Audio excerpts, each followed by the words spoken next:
that the U.S. Supreme Court has accepted many requests for review of what's called the Boise decision and the Grants Pass decision.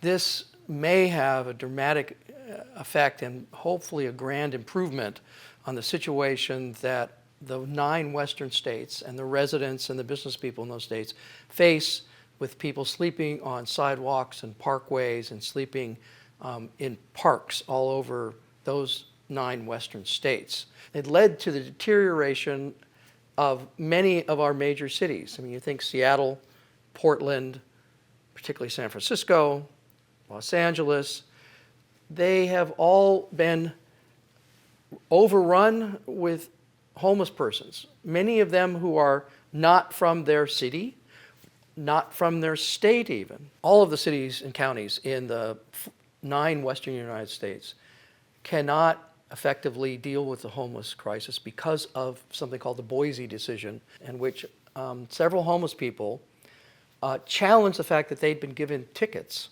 for camping on public property.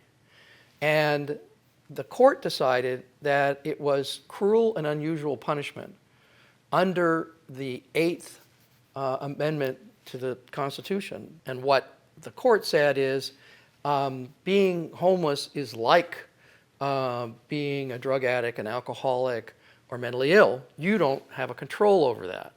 There was another court case that extended in even more dramatic terms out in Oregon, a small city called Grants Pass, in which the court said, not only do you have to let them take over whatever park they want, but you also have to let them keep whatever gear they want to keep with them, at least specifically things to keep warm. Let me point out the fundamental flaws in the original Boise decision, which has been compounded by the decision in Oregon in the Grants Pass case. The 9th District Court made some assumptions about the state, the nature of the homeless population.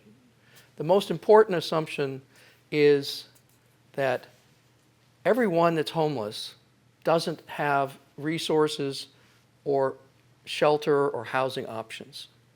When in fact, my experience of working on this issue for 25 years in Venice Beach, California, and by a great deal of research, is just not true. The reality is many of these people have resources, have options, but because they've been given this special standing that they can camp anywhere they want to, that is their default position.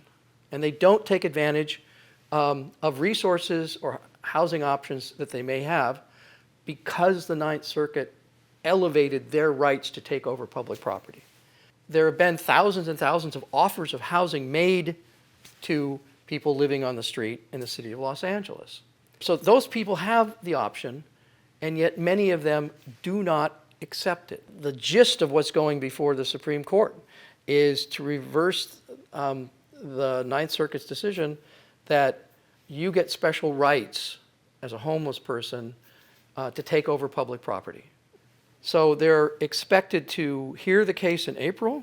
They're expected to rule on it in June. We're encouraged that we will either see it completely reversed so that cities can then go back to managing their public spaces. More importantly, they will be able to nudge folks that are claiming that they're homeless to find another option, to pursue other possibilities to being homeless, and to be able to clean up major encampments. The other thing that the court did back in the Boise decision that was ridiculous is the court said, before you can enforce a no lying, sitting, sleeping ordinance or a no camping ordinance, you have to have enough shelter for every single person in your city that's homeless. In the city of Los Angeles, that would be 43,000 people. If you multiply that 43,000 times the 600,000 that it costs to build a proper apartment these days in the city of LA, that would be permanent housing, not just shelter. it'd be about 1.5 times the entire city budget. So what that standard meant was that the city will never build all that housing. So they'll never be able to go back and protect neighborhoods and business districts by enforcing a no lying, sitting, sleeping ordinance and go back to a normal situation, which I'll remind you is what all those other 41 states have. They can enforce, and they do enforce, and clear encampments from public areas or from people blocking sidewalks to people with baby strollers or the elderly who are handicapped and have to use a walker. This will, if it's thrown out, will allow the cities to go back to clearing areas that particularly that are centers of crime, drug sales, drug use. If they only got rid of that provision in the Boise decision that says you have to have housing for everybody before you can enforce against one person, that will allow cities to go back and methodically, a few homeless people at a time, offer them services, offer them housing. If they don't take it, tell them to leave. Very much the way, for example, Europeans operate. You don't see homeless encampments, with a few exceptions, like people waiting in Normandy to find a way to sneak on the channel or something to go to England. Other than that, you don't see that because they enforce laws against public vagrancy and public occupation of property. And we need to go back to that, and we need to return to having the cities control their destiny, not the Ninth Circuit control their destiny on this issue.